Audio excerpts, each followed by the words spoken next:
what do you feel that what kind of activities or engagement we should be together doing in lift that can help us each other connect more, bond more, or gel more? I would say that we are always open for co-creation, partnership with different companies, startups, and even early stage startups. Hi, lifters out there. Today we have a guest from Colombia, and she's also partly today taking the call from Argentina. So she's from the Lift Global 2023 cohort. So we have Maria with us today. Maria, welcome to the Lift E podcast. Hi, Sarah. Thank you for having me and for the invitation to be here. Perfect, Maria. So, Maria, can you talk to the lifters out here who are watching this episode on what your innovation is all about and what your startup is all about? Yeah, we are Fungi Life. Fungi Life, we want to offer clean and sustainable ingredients based on fungal biotechnology for different industries, and starting with crude oil industry. Perfect. I think very interesting take on a substitution with fungi that is readily available or can be made available. So, Maria, you spoke about your company Fungi Life and how it's replacing or trying to focus on the crude oil example in terms of replacing it or in terms of aligning with it. So, could you just talk a little bit more about the product and the business plan, like how you're creating value for customers and it could help listeners as well. Yeah, of course. We are developing natural ingredients, as I said. We are focused on two business lines. One business line is the biosurfactant development. Biosurfactants are just ingredients that we use daily in our most common products. Basically, surfactants allow the mix of different phases like water and oil, and the ingredients that are based on different phases. So we use it in home cleaning and cosmetics on, and crude oil industry use surfactants to extract the oil from the ground. And they are looking for more sustainable ingredients like biosurfactants that we produce for our fungi. And we are working on that. But also we found that the same segment, the crude oil industry, needs some solutions to oil spills bioremediation in the ground, in the soils, and in wastewater. So biosurfactants and other products that we obtain with our fungal biotechnology can do that. So we are working on that, and also because bioremediation solutions give us some early traction. So regarding the segment, we get to the crude oil industry in a mix about the opportunity and the market value, because we were in a accelerator program. We get some funds for our startup, Argentinian accelerator program called Gridex, and some of the founders of the founders of Gridex are very close to the crude oil industry here in Argentina, where I am currently. I'm working on our MVP. So we start to think that maybe surfactants could be good. Biosurfactants could be good for that industry. We get the validation and we start working on that, and then we realize that also bioremediation could be a good product, a good business line to develop. Wow. So your solution or your MVP once approved could be a global solution kind of an aspect, because it can go around into multiple things, because it's going to be used. For example, it could be used in a lot of daily products, right? So I think the use case and the application could be global, and it could be a huge impact in terms of from moving from just the surfactants to becoming a bio or a sustainable surfactant. Mm-hmm. So I think that. Mm-hmm. Yeah, that's right, Sura.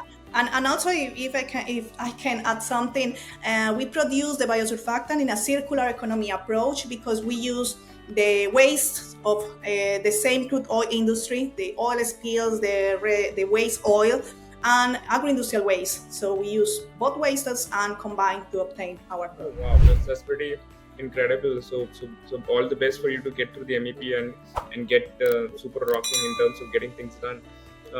Yeah, so I just want to a little bit rewind back and try to understand that just to understand, like, how the journey started, because you said that you're three founders. So how did the founders meet? Because one of the challenges in the left community is that, like, a lot of researchers, either there are researchers or there are business people, but getting a good mix of founders who can complement your skills is a lot of luck, or is it a lot of challenging task. So being at the center, the first part, what inspired you to solve this problem, and then how did you meet these founders, and then the story. So that's the start. If you can talk about that, it would be interesting for us to know. Yeah, of course.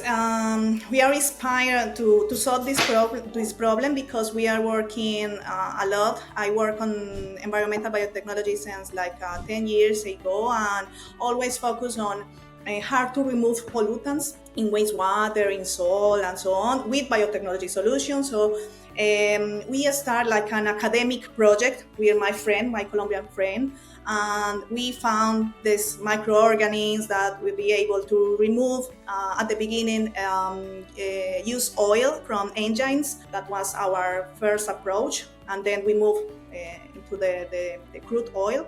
But we start like an academic project, and we basically was curious about it because we found that that fungi will be able to remove the pollution in a very high yields, and with it was cheap to obtain that solution. So we start to thinking that maybe it could be a good business, move beyond the lab. But that was very hard because we started to looking for some grants, for some funds to scale our product, to create maybe a startup, or maybe create some alliances with different companies who were interested in our product. But that was happened in Colombia. So we start to looking abroad and found an Argentinian accelerator program. So one of my advice, maybe from other leaders that will be looking for founders and something like that, will be apply for a very good accelerator program. If it is specifically for your technology, it will be better. So GRIDEX accelerator program is specifically for biotechnology solutions. The methodology of GRIDEX is that they are looking for scientific products or projects, and on the other side, they are looking for business people, no matter the background or the industries that they will come, and just put it in a mix and trying through all the accelerator program that we get that match between the scientific teams and the business persons, and just starts like a Tinder, scientific Tinder, because you start to making some dates and calls with different potential founders or co-founders, and until you get that match. And we found our third founder, that is Sebastian. Sebastian is our businessman, and we are working with him like a year ago. Perfect, amazing. So I think that's a very interesting mix of how how the networking of the tech plus the business is happening. Yeah, and again, you spoke about the, like, the importance of finding specific accelerator programs which are specific to your technology or your segment, and that's how it has helped you. And again, this accelerator program that you're working, you said that, like, they are more closer to the crude industry. So have they been able to, like, get you customers, and are you working with your customers and building solutions, or what has that journey been so far?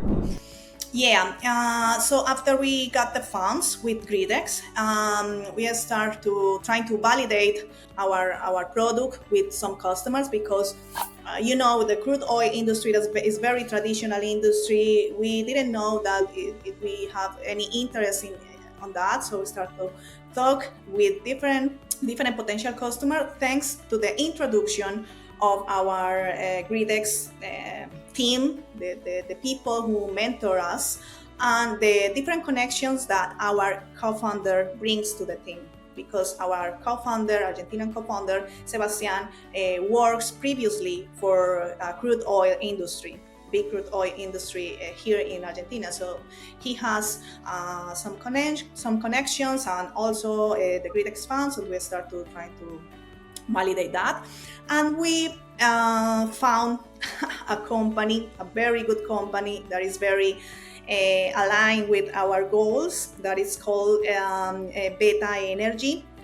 We are working with Beta Energy right now. That is our partner here in Argentina. Actually, we are in a very specific area in Argentina, that is Neuquén.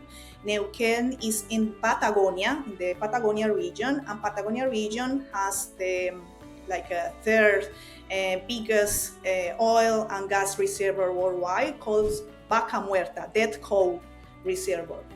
So here are a lot of companies working on the industry, and we found Beta. Beta is not an extraction company, but Beta offers different engineering solutions from the extraction for the extractor. So they offers logistics and transportation of different infrastructure for do that. So Beta partnership with us. So we have here like a lab space, and also Beta help us to obtain different samples, real samples from soils, from wastewater, to talk with different potential customers from the extraction side of the value chain.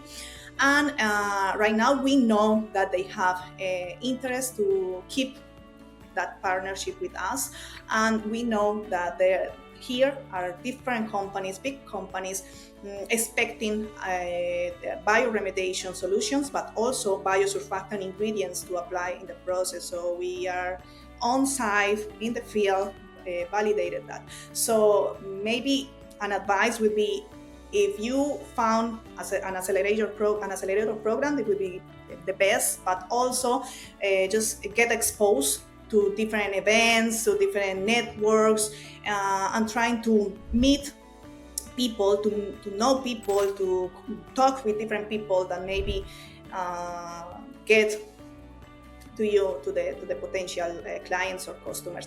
And the first customers, or the first partnership that maybe you will do, needs to be aligned with your goals, because for us, for example, crude oil companies, traditional crude oil companies, just maybe won't have interest in our product at the beginning. So it's interesting that you found connection with a customer over there, and the area that you're working is again a very core bed for crude oil. However, are there any learnings that you had co-creating with this customer? Like, so anything like, okay, this is the one thing that you should take care when you're co-creating with a customer, or this is the one thing that should be right, this should be wrong, or are there any lessons or learnings that you have had so far, working or co-creating with customers, that you could share with us? Yes, one would be, as I say, that customer or partner needs to be aligned with your goals.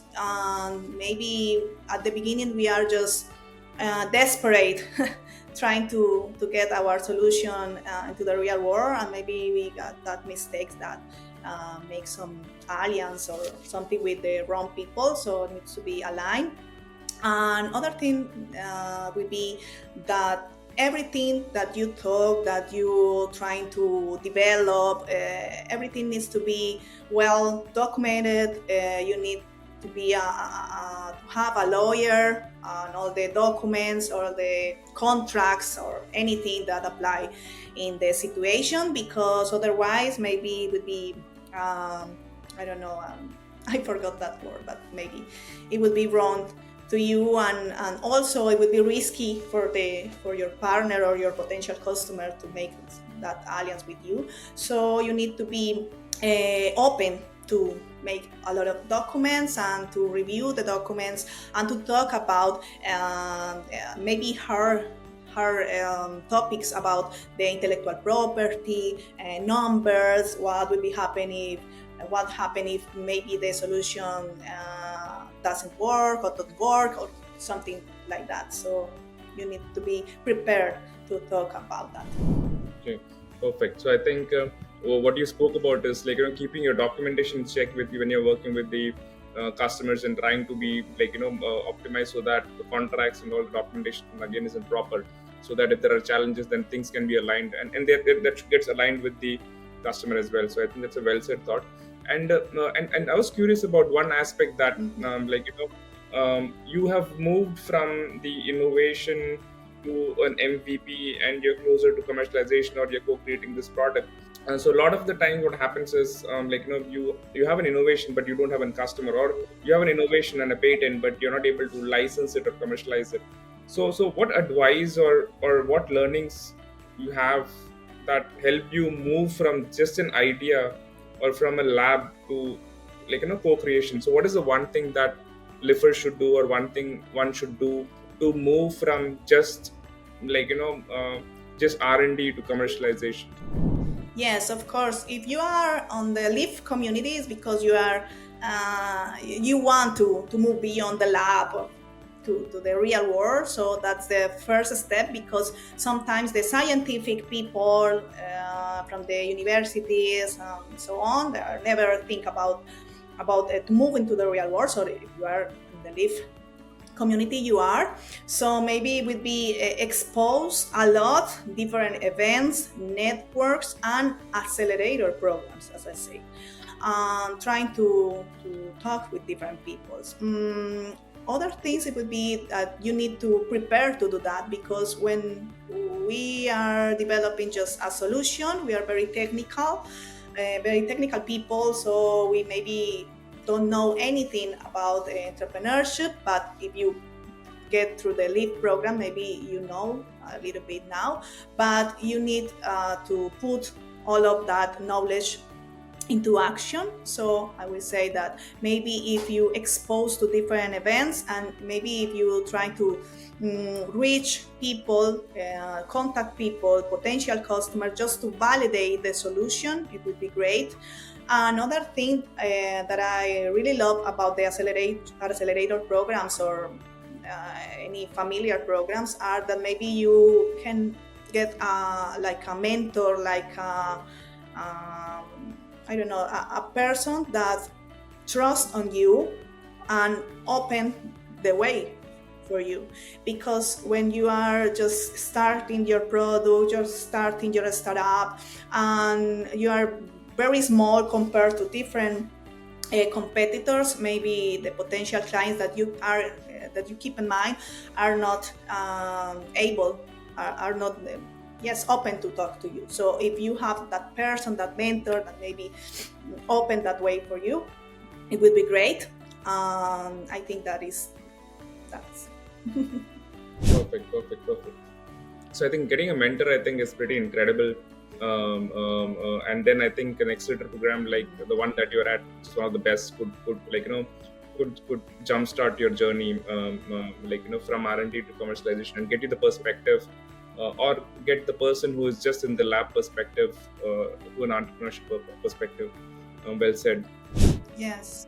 Other thing that maybe just came into my mind is to be flexible, to be able to pivot, to start over. If you, because for example, we start with thinking in the remediation of the treatment of use lubricant oil from engines, and we just realized that it wasn't a business.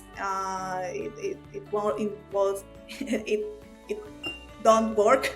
So we move to the crude oil industry, to other solutions. So you need to be open, to be flexible, to think your business, your startup in different ways.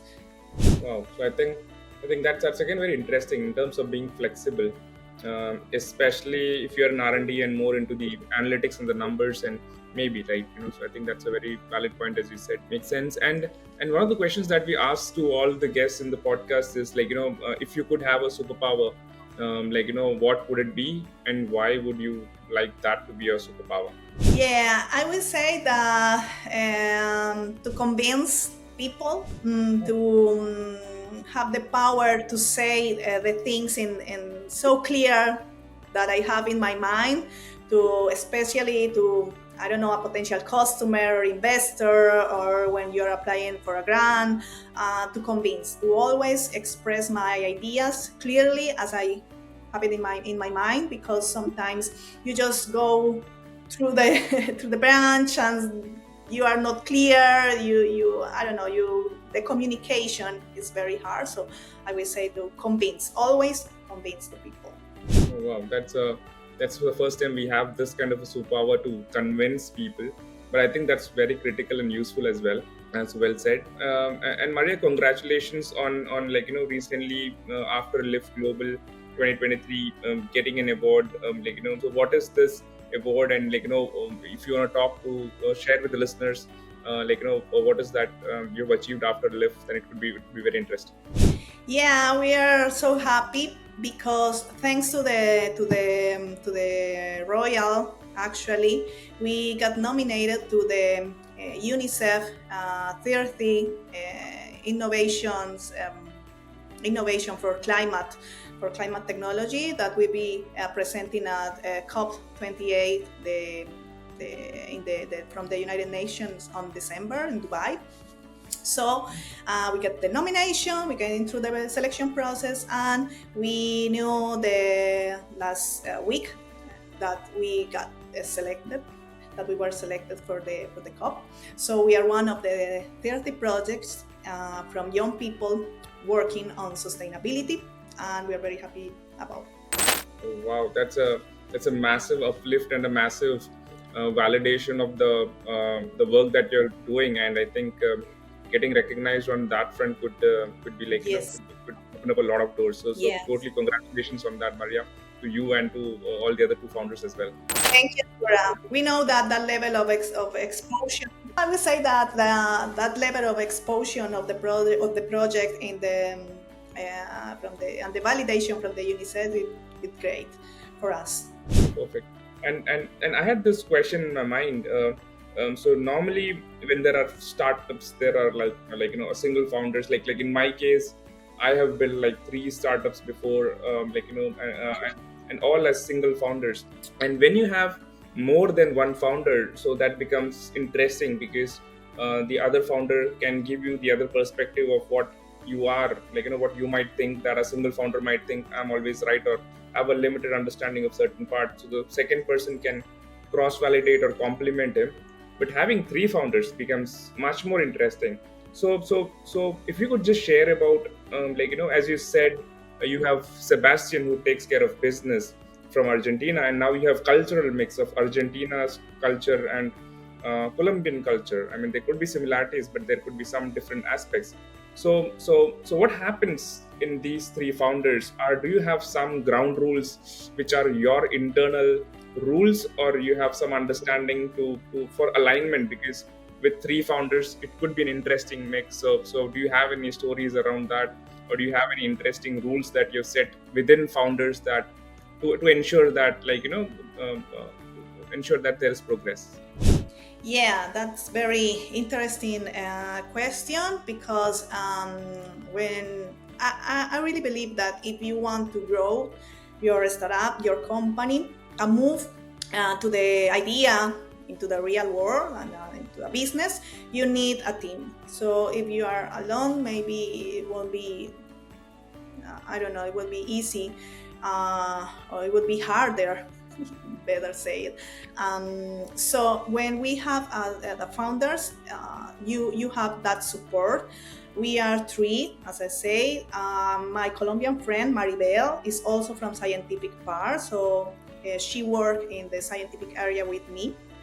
And Sebastian is from the business side. So the first thing that we did was to establish like different roles from the team.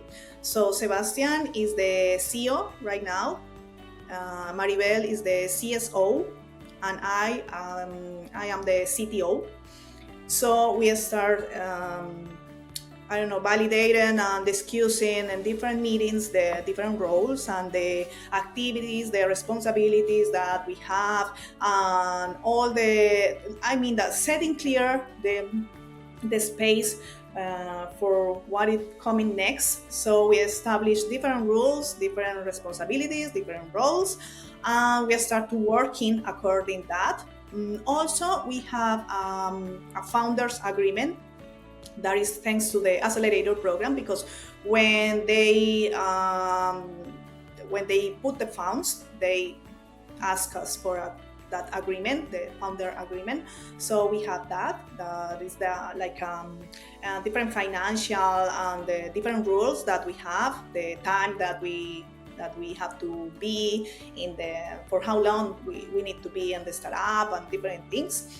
And then we establish our own rules and responsibilities. But we are very happy working together. Sometimes we have I don't know, we are not always 100% agree in every aspects of our startup, but in our everyday, it's better to have a team and to be, I don't know, to be um, confident about the work that is doing, that your founder is doing, that your colleague is doing on the business side. And I think that the impact multiplies when you have a team.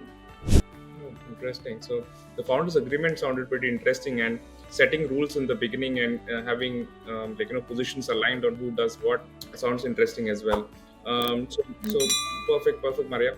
And the last question that we have in the podcast that we would want to ask with you is, again, in Lift, it's 1,000 members community, 1,000 lifters are there, as innovations like you, and spread across 17 different countries across the globe. So it's a huge breadth of founders and innovators across the world.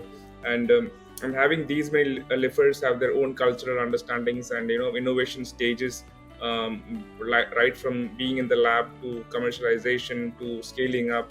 So there are different stages and different maturity levels. And right now in Live, the activities that the academy is doing with different organizations and different grants coming in. And example, we have Hiba also doing the LinkedIn network from your cohort, and there are so many things happening. But what do you feel that what kind of activities or engagement we should be together doing in Live that can help us each other connect more, bond more, or gel more? I would say that we are always open for co-creation, to partnership with different companies, startups, and even early stage startup. But I would say that something that will be very valuable for us, it will be to I have to say, to that network that we already have. It will be very active for different grants application, or for different event organization, or the participation as a team, as a cohort in different events. And in this way, maybe it will be stronger our presence on that event, on that network, so something like that. So for me, it would be great, but also it would be great to know other leapers beyond my core, because when you are in your core, but or all of the leapers are more or less in the same level of you, but when you meet other leapers, maybe from the past years, you will find a lot of opportunities, maybe of co-creation, partnership, or even the, I don't say, the engagement of the different parts of a value chain, something like that, or maybe share a costs or equipment of labs if you are located in the more or less the same geographic zone, something like that. But it would be very specific.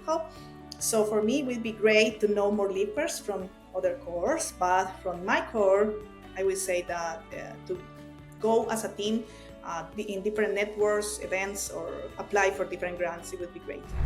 Very nice. So it's very nice. So you spoke about co-creation, and if we could have activities more in terms of co-creation amongst not just the current cohort, but across other cohorts as well. So that's a very interesting thought that you have.